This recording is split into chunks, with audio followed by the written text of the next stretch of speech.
शमूएल भविष्यवक्ता की दूसरी पुस्तक अध्याय 13। शमूएल भविष्यवक्ता की दूसरी पुस्तक अध्याय 13। अम्नोन का कुकर्म करना और मार डाला जाना। इसके बाद तामार नाम एक सुंदरी जो दाऊद के पुत्र अबशालोम की बहन थी, उस पर दाऊद का पुत्र अम्नोन मोहित हुआ। और अम्नोन अपनी बहन तामार के कारण ऐसा विकल हो गया कि बीमार पड़ गया, क्योंकि वह कुमारी थी और उसके साथ कुछ करना अम्नोन को कठिन जान पड़ता था। अम्नोन का योनादाब नाम एक मित्र था, जो दाऊद के भाई शीमा का बेटा था, और वह बड़ा चतुर था। और उसने अम्नोन से कहा, हे राजकुमार, क्या कारण है कि तू प्रतिदिन ऐसा दुबला होता जा रहा है? क्या तू मुझे न बताएगा? अम्नोन ने उससे कहा, मैं तो अपने भाई अबशालोम की बहन तामार पर मोहित हूँ।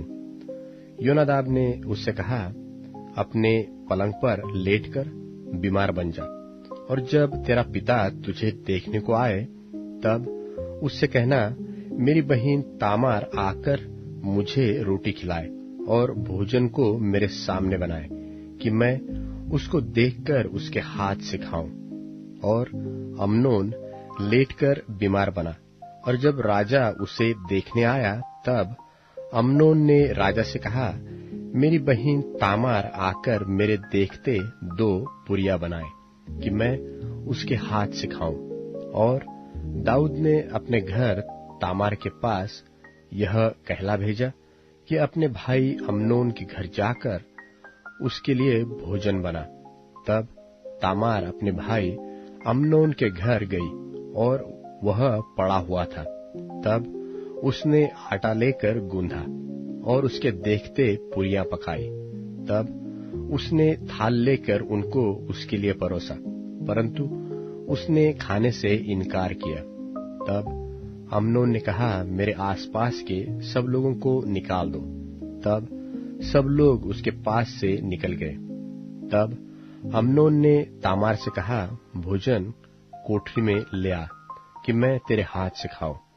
तो तामार अपनी बनाई हुई पूरियों को उठाकर अपने भाई अम्नोन के पास कोठरी में ले गई। जब वह उनको उसके खाने के लिए निकट ले गई, तब उसने उसे पकड़कर कहा, हे मेरी बहन, आ मुझसे मिल। उसने कहा, हे मेरे भाई, ऐसा नहीं, मुझे भ्रष्ट न कर, क्योंकि इस्राएल में ऐसा काम होना नहीं चाहिए। ऐसी मूढ़ता का काम न कर। और फिर मैं अपनी नाम धराई लिए हुए कहाँ जाऊंगी? और तू इस्राएलियों में एक मूढ़ गिना जाएगा। तू राजा से बातचीत कर, वह मुझको तुझे ब्याह देने के लिए मना न करेगा। परंतु उसने उसकी न सुनी, और उससे बलवान होने के कारण उसके साथ कुकर्म करके उसे भ्रष्ट किया। तब अम्नोन उससे अत्यंत बैर रखने लगा, यहाँ तक कि वह बैर उसके पहले मुंह से बढ़कर हुआ। तब अम्नोन ने उससे कहा, उठकर चली जा। उसने कहा, ऐसा नहीं, क्योंकि यह बड़ा उपद्रव अर्थात मुझे निकाल देना उस पहले से बढ़कर है जो तूने मुझसे किया है। परंतु उसने उसकी न सुनी।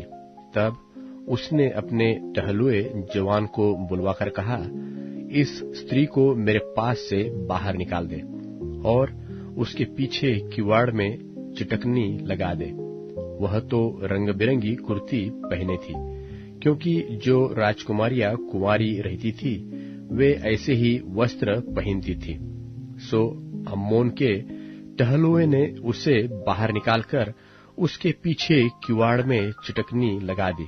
तब तामार ने अपने सिर पर राख डाली और अपनी रंग बिरंगी कुर्ती को फाड़ डाला, और सिर पर हाथ रखे चिल्लाती हुई चली गई। उसके भाई अबशालोम ने उससे पूछा, क्या तेरा भाई अम्नोन तेरे साथ रहा है? परंतु अब हे मेरी बहन, चुप रह, वह तो तेरा भाई है, इस बात की चिंता न कर। तब तामार अपने भाई अबशालोम के घर में मन मारे बैठी रही। जब ये सब बातें दाऊद राजा के कान में पड़ी तब वह बहुत झुंझला उठा, और अबशालोम ने अम्नोन से भला बुरा कुछ न कहा, क्योंकि अम्नोन ने उसकी बहन तामार को भ्रष्ट किया था। इस कारण अबशालोम उससे घृणा रखता था। 2 वर्ष के बाद अबशालोम ने एप्रैम के निकट के बाल्हासोर में अपनी भेड़ों का ऊन कतरवाया, और अबशालोम ने सब राजकुमारों को नेवता दिया। वह राजा के पास जाकर कहने लगा, विनती यह है कि तेरे दास की भेड़ों का ऊन कतरा जाता है। इसलिए राजा अपने कर्मचारियों समेत अपने दास के यहाँ चले। राजा ने अबशालोम से कहा, हे मेरे बेटे, ऐसा नहीं, हम सब न चलेंगे, ऐसा न हो कि तुझे अधिक कष्ट हो। तब अबशालोम ने उसे विनती करके दबाया, परंतु उसने जाने से इनकार किया, तो भी उसे आशीर्वाद दिया।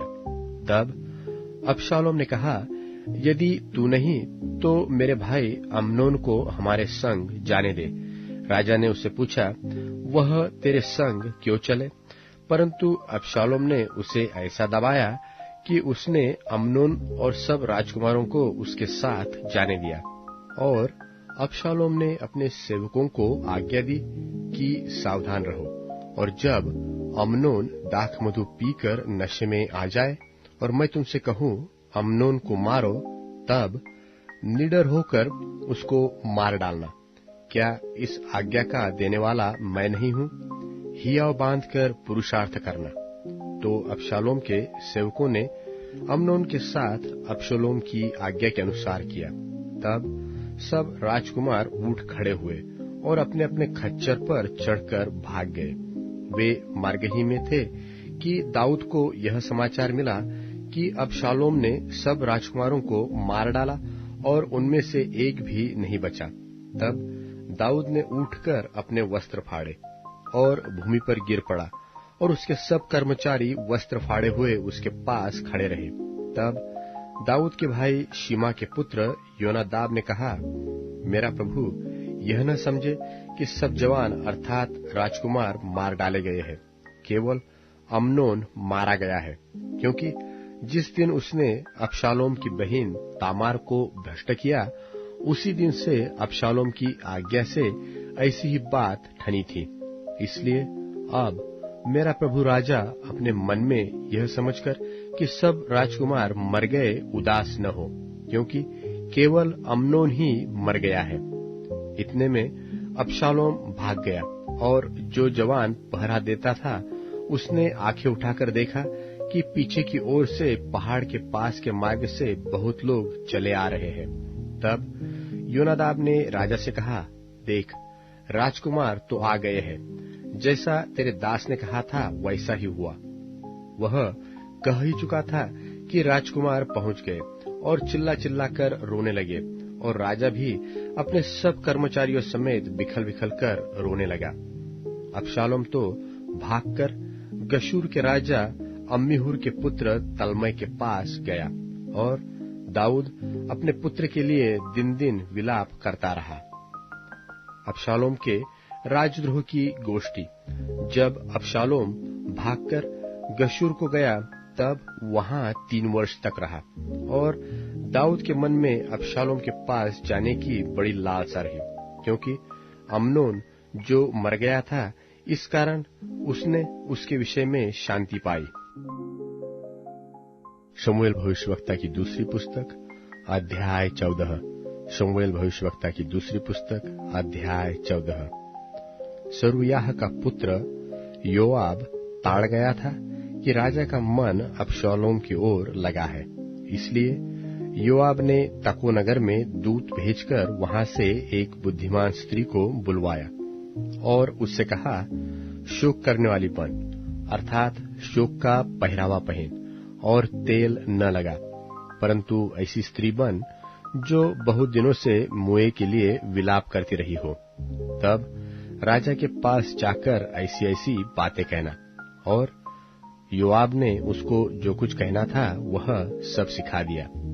जब वह तकोइन राजा से बातें करने लगी, तब मुंह के बल भूमि पर गिर दंडवत करके कहने लगी, राजा की दोहाई। राजा ने उससे पूछा, तुझे क्या चाहिए? उसने कहा, सचमुच मेरा पति मर गया और मैं विधवा हो गई, और तेरी दासी के 2 बेटे थे, और उन दोनों ने मैदान में मारपीट की, और उनको छुड़ाने वाला कोई न था। इसलिए एक ने दूसरे को ऐसा मारा कि वह मर गया। और यह सुन सब लोग तेरी दासी के विरुद्ध उठकर यह कहते हैं कि जिसने अपने भाई को घात किया उसको हमें सौंप दे, कि उसके मारे हुए भाई के प्राण के पलटे में उसको प्राण दंड दे और वारिस को भी नाश करे। इस तरह वे मेरे अंगारे को जो बच गया है बुझाएंगे और मेरे पति का नाम और संतान धरती पर से मिटा डालेंगे। राजा ने स्त्री से कहा, अपने घर जा और मैं तेरे विषय आज्ञा दूंगा। तकोइन ने राजा से कहा, हे मेरे प्रभु, हे राजा, दोष मुझी को और मेरे पिता के घराने ही को लगे, और राजा अपनी गद्दी समेत निर्दोष ठहरे। राजा ने कहा, जो कोई तुझसे कुछ बोले उसको मेरे पास ला, तब वह फिर तुझे छूने न पाएगा। उसने कहा, राजा अपने परमेश्वर यहोवा को स्मरण करे कि खून का पलटा लेने वाला और नाश करने न पाए, और मेरे बेटे का नाश न होने पाए। उसने कहा, यहोवा के जीवन की शपथ, तेरे बेटे का एक बाल भी भूमि पर गिरने न पाएगा। स्त्री बोली, तेरी दासी अपने प्रभु राजा से एक बात कहने पाए। उसने कहा, कहे जा। स्त्री कहने लगी, फिर तूने परमेश्वर की प्रजा की हानि के लिए ऐसी ही युक्ति क्यों की है? राजा ने जो यह वचन कहा है, इससे वह दोषी सा ठहरता है, क्योंकि राजा अपने निकाले हुए को लौटा नहीं लाता। हमको तो मरना ही है, और भूमि पर गिरे हुए जल के समान ठहरेंगे, जो फिर उठाए नहीं जाता। तो भी परमेश्वर प्राण नहीं लेता, वरन ऐसी युक्ति करता है कि निकाला हुआ उसके पास से निकाला हुआ न रहे। और अब मैं जो अपने प्रभु राजा से यह बात कहने को आई हूँ, इसका कारण यह है कि लोगों ने मुझे डरा दिया था। इसलिए तेरी दासी ने सोचा कि मैं राजा से बोलूंगी, कदाचित राजा अपनी दासी की विनती को पूरी करे। निसंदेह राजा सुनकर अवश्य अपनी दासी को उस मनुष्य के हाथ से बचाएगा जो मुझे और मेरे बेटे दोनों को परमेश्वर के भाग में से नाश करना चाहता है। सो तेरी दासी ने सोचा कि मेरे प्रभु राजा के वचन के शांति मिले, क्योंकि मेरा प्रभु राजा परमेश्वर के किसी दूत की नाई भले बुरे के भेद कर सकता है। इसलिए तेरा परमेश्वर यहोवा तेरे संग रहे। राजा ने उत्तर देकर उस स्त्री से कहा, जो बातें मैं तुझसे पूछता हूँ उसे मुझसे न छिपा। स्त्री ने कहा, मेरा प्रभु राजा कहते जाए। राजा ने पूछा, इस बात में क्या योआब तेरा संगी है?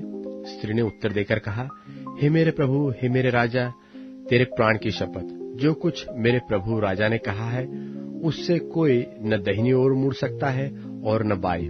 तेरे दास योआब ही ने मुझे आज्ञा दी थी, और ये सब बातें उसी ने तेरी दासी को सिखाई है।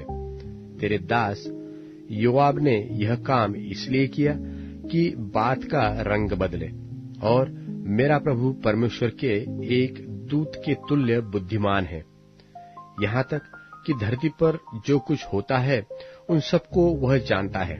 तब राजा ने योआब से कहा, सुन, मैंने यह बात मानी है, तू जाकर अबशालोम जवान को लौटा ला। तब योआब ने भूमि पर मुंह के बल गिर दंडवत कर राजा को आशीर्वाद दिया।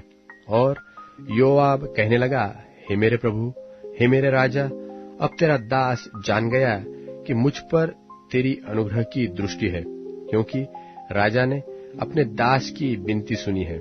और योआब उठकर गशूर को गया और अबशालोम को यरूशलेम ले आया। तब राजा ने कहा, वह अपने घर जाकर रहे और मेरा दर्शन न पाए।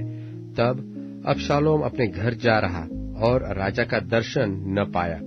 समस्त इस्राएल में सुंदरता के कारण बहुत प्रशंसा योग्य अबशालोम के तुल्य और कोई न था, वरन उसमें नख से सींग तक कुछ दोष न था, और वह वर्ष के अंत में अपना सिर मुंडवाता था।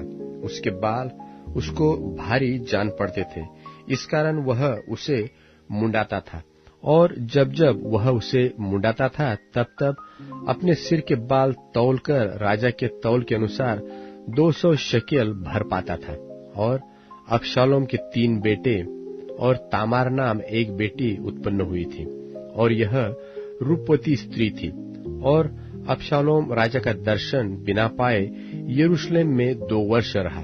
तब अबशालोम ने योआब को बुलवा भेजा कि उसे राजा के पास भेजे, परंतु योआब ने उसके पास आने से इनकार किया, और उसने दूसरी बार बुलवा भेजा, परंतु तब भी उसने आने से इनकार किया। तब उसने अपने सेवकों से कहा, सुनो, योआब का एक खेत मेरी भूमि के निकट है, और उसमें उसका जौ खड़ा है, तुम जाकर उसमें आग लगाओ। और अबशालोम के सेवकों ने उस खेत में आग लगा दी। तब योआब उठा और अबशालोम के घर में उसके पास जाकर उससे पूछने लगा, तेरे सेवकों ने मेरे खेत में क्यों आग लगाई है? अबशालोम ने योआब से कहा, मैंने तो तेरे पास यह कहला भेजा था कि यहाँ आना कि मैं तुझे राजा के पास यह कहने को भेजूं कि मैं गशूर से क्यों आया। मैं अब तक वहां रहता तो अच्छा होता, इसलिए अब राजा मुझे दर्शन दे, और यदि मैं दोषी हूं तो वह मुझे मार डाले। तो योआब ने राजा के पास जाकर उसको यह बात सुनाई, और राजा ने अबशालोम को बुलवाया, और वह उसके पास गया और उसके सन्मुख भूमि पर मुंह के बल गिर के दंडवत की, और राजा ने अबशालोम को चूमा। शमूएल भविष्यवक्ता की दूसरी पुस्तक अध्याय 15। शमूएल भविष्यवक्ता की दूसरी पुस्तक अध्याय 15। इसके बाद अबशालोम ने रथ और घोड़े और अपने आगे आगे दौड़ने वाले 50 मनुष्य रख लिए, और अबशालोम सवेरे उठकर फाटक के मार्ग के पास खड़ा हुआ करता था। और जब जब कोई मुद्दई राजा के पास न्याय के लिए आता, तब तब अबशालोम उसको पुकार के पूछता था कि तू किस नगर से आता है? और वह कहता था कि तेरा दास इस्राएल के फलाने गोत्र का है। तब अबशालोम उससे कहता था कि सुन, तेरा पक्ष तो ठीक और न्याय का है, परंतु राजा की ओर से तेरी सुनने वाला कोई नहीं है। फिर अबशालोम यह भी कहता था कि भला होता कि मैं इस देश में न्यायी ठहराया जाता, कि जितने मुकदमे वाले होते वे सब मेरे ही पास आते और मैं उनका न्याय चुकाता। फिर जब कोई उसे दंडवत करने को निकट आता, तब वह हाथ बढ़ाकर उसको पकड़ के चूम लेता था, और जितने इस्राएली राजा के पास अपना मुकदमा तय करने को आते, उन सबों से अबशालोम ऐसा ही व्यवहार किया करता था। इस प्रकार अबशालोम ने इस्राएली मनुष्यों के मन को हर लिया। 4 वर्ष के बीतने पर अबशालोम ने राजा से कहा, मुझे हेब्रोन जाकर अपनी उस मन्नत को पूरी करने दे जो मैंने यहोवा की मानी है। तेरा दास तो जब आराम के गशूर में रहता था, तब यह कहकर यहोवा की मन्नत मानी कि यदि यहोवा मुझे सचमुच यरूशलेम को लौटा ले जाए तो मैं यहोवा की उपासना करूंगा। राजा ने उससे कहा, कुशल क्षेम से जा, और वह चलकर हेब्रोन को गया। तब अबशालोम ने इस्राएल के समस्त गोत्रों में यह कहने के लिए भेदिए भेजे कि जब नरसिंगे का शब्द तुमको सुन पड़े, तब कहना कि अबशालोम हेब्रोन में राजा हुआ। और अबशालोम के संग 200 नेवताहारी यरूशलेम से गए। वे सीधे मन से उसका भेद बिना जाने गए। फिर जब अबशालोम का यज्ञ हुआ, तब उसने गिलोतवासी अहीतोपेल को, जो दाऊद का मंत्री था, बुलवा भेजा कि वह अपने नगर गीलो से आए। और राजद्रोह की गोष्ठी ने बल पकड़ा, क्योंकि अबशालोम के पक्ष के लोग बराबर बढ़ते गए। तब किसी ने दाऊद के पास जाकर यह समाचार दिया कि इस्राएली मनुष्यों के मन अबशालोम की ओर हो गए हैं। तब दाऊद ने अपने सब कर्मचारियों से जो यरूशलेम में उसके संग थे कहा, आओ हम भाग चले, नहीं तो हम में से कोई भी अबशालोम से न बचेगा। इसलिए फुर्ती करते चले चलो, ऐसा न हो कि वह फुर्ती करके हमें आ घेरे और हमारी हानि करे और इस नगर को तलवार से मार ले। राजा के कर्मचारियों ने उससे कहा, जैसा हमारे प्रभु राजा को अच्छा जान पड़े वैसा ही करने के लिए तेरे दास तैयार है। तब राजा निकल गया और उसके पीछे उसका समस्त घराना निकला, और राजा 10 रखेलियों को भवन की चौकसी करने के लिए छोड़ गया। और राजा निकल गया और उसके पीछे सब लोग निकले, और वे बेत मेहरक में ठहर गया, और उसके सब कर्मचारी उसके पास से होकर आगे गए, और सब करेती और सब पलेती और सब गति अर्थात जो 600 पुरुष गत से उसके पीछे हो लिए थे, वे सब राजा के सामने से होकर आगे चले। तब राजा ने गति इत्ते से पूछा, हमारे संग तू क्यों चलता है? लौटकर राजा के पास रह, क्योंकि तू परदेशी और अपने देश से दूर है, इसलिए अपने स्थान को लौट जा। तू तो कल ही आया है, क्या मैं आज तुझे अपने साथ मारा मारा फिराऊं? मैं तो जहां जा सकूंगा वहां जाऊंगा, तू लौट जा और अपने भाइयों को भी लौटा दे। परमेश्वर की करुणा और सच्चाई तेरे संग रहे। इत्ते ने राजा को उत्तर देकर कहा, यहोवा के जीवन की शपथ और मेरे प्रभु राजा के जीवन की शपथ, जिस किसी स्थान में मेरा प्रभु राजा रहेगा, चाहे मरने के लिए हो चाहे जीवित रहने के लिए, उसी स्थान में तेरा दास भी रहेगा। तब दाऊद ने इत्ते से कहा, पार चल। सो गति इत्ते अपने समस्त जनों और अपने साथ के सब बाल बच्चों समेत पार हो गया। सब रहने वाले चिल्ला चिल्लाकर रोए, और सब लोग पार हुए, और राजा भी किद्रोन नाम नाले के पार हुआ, और सब लोग नाले के पार जंगल के मार्ग की ओर पार होकर चल पड़े। तब क्या देखने में आया कि सादोक भी और उसके संग सब लेवीय परमेश्वर की वाचा का संदूक उठाए हुए हैं, और उन्होंने परमेश्वर के संदूक को धर दिया। तब एब्यातार चढ़ा, और जब तक सब लोग नगर से न निकले तब तक वही रहा। तब राजा ने सादोक से कहा, परमेश्वर के संदूक को नगर में लौटा ले जा। यदि यहोवा की अनुग्रह की दृष्टि मुझ पर हो तो वह मुझे लौटाकर उसको और अपने वासस्थान को भी दिखाएगा। परंतु यदि वह मुझसे ऐसा कहे कि मैं तुझसे प्रसन्न नहीं, तो भी मैं हाजिर हूँ। जैसा उसको भाए वैसा ही वह मेरे साथ बर्ताव करे। फिर राजा ने सादोक याजक से कहा, क्या तू दर्शी नहीं है? सो कुशल क्षेम से नगर में लौट जा, और तेरा पुत्र अहीमास और एब्यातार का पुत्र योनातन दोनों तुम्हारे संग लौटे।